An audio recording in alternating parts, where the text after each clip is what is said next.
Mercedes-Benz launched this particular iteration of the C-Class in the Indian market last year.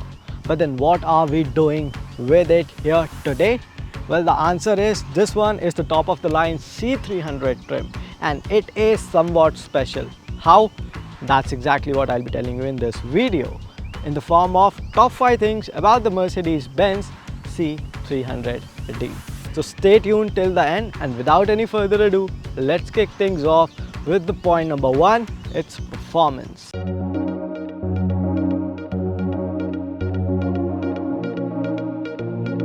Now, sitting under the bonnet of the C300D is the same turbo diesel engine which is also used on the smaller diesel variant, but here it puts out 265 horsepower and 550 Nm of max torque. The gearbox is a 9-speed torque converter automatic. Now, all of these units, what they do is they accelerate this car from a standstill to 100 kmph in only 6 seconds, and that is phenomenal. Also, it is a mild hybrid system, so what you get is a 20 horsepower electric motor which also gives a boost of 200 Newton meters, and this is basically an ISD, how we have seen mild hybrids working on other cars. It works in the same way. When you accelerate, it gives you the punch for a short duration, and when you're coasting on highway, it helps you in achieving mileage. And that's where the balance of performance and frugality lies. But since you're talking of performance, I have to tell you that this is a very quick car. And if you want to cruise along highways at triple-digit speed at 150 kmph or even more than that, it is planted. It is very sure-footed. And that's where I would start talking about the second highlight of the C300D, that is its on-road comfort.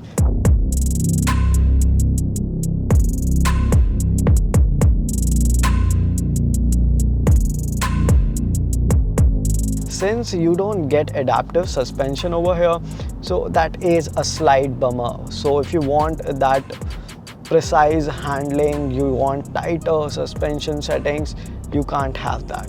But the suspension is tuned to offer a perfect balance of ride and handling. So if you want to throw this car around corners, you want to split lanes while you're cruising at high speeds, it is planted. It doesn't make you feel underconfident at any point. On the flip side, the ride is planted. The ride is comfortable, and when you are cruising, when you are at high speeds or when you start picking up the pace, it settles down. However, at slow speeds, the ride is stiff. It is slightly jittery.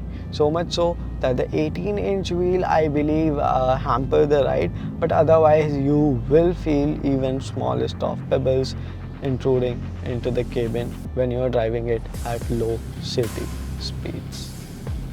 But overall, I feel it's a very nice package when we talk of performance and on-road comfort. However, these seats, they feel like bucket seats, but these contours, I mean, they somewhat affect you in holding the steering wheel in the best position. Otherwise, it's a fairly neat and spacious car. So let's talk about the interiors now.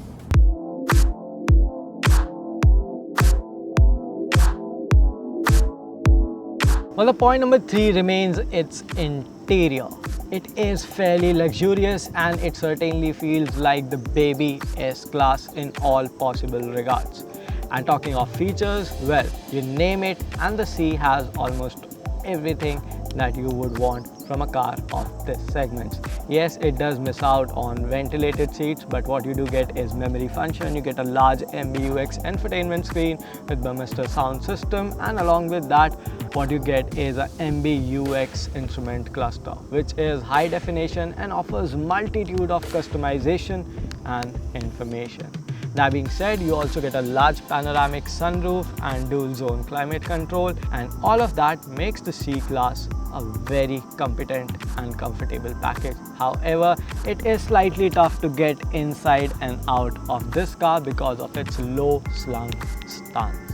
I think now we should be talking about its design, because looks matter too when you're buying a car at this price point.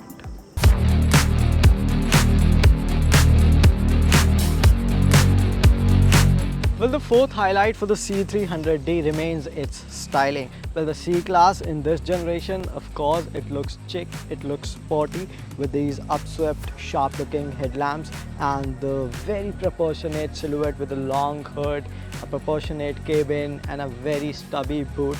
But the C300D, it gets the AMG line package, and what that gets you is the front grille with the studded treatment and these bi-LED projector headlamps along with these AMG spec wheels. Over to the rear you get some fake exhaust vents, which I don't like as such. Some functional bits for the exhaust ports could have been really a sporty touch, going very well with the character of this car. Nevertheless, it's a very stunning looking car. What do you guys think of it? Let us know in the comments below. Lastly, I have to say that the C300D is slightly costly. And why is it costly? Well, it has an ex-showroom price of rupees 66 lakh, which is a premium of rupees 5 lakh over its 200 HP C220D variant, which in itself is slightly overpriced when you compare it to its key rivals.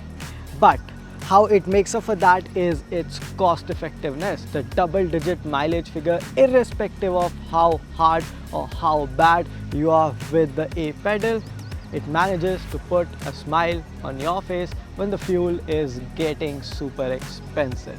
And that's all I had to say about the Mercedes-Benz C300D. Ladies and gentlemen, for now, I'll take a leave. See you again in another video. Take care.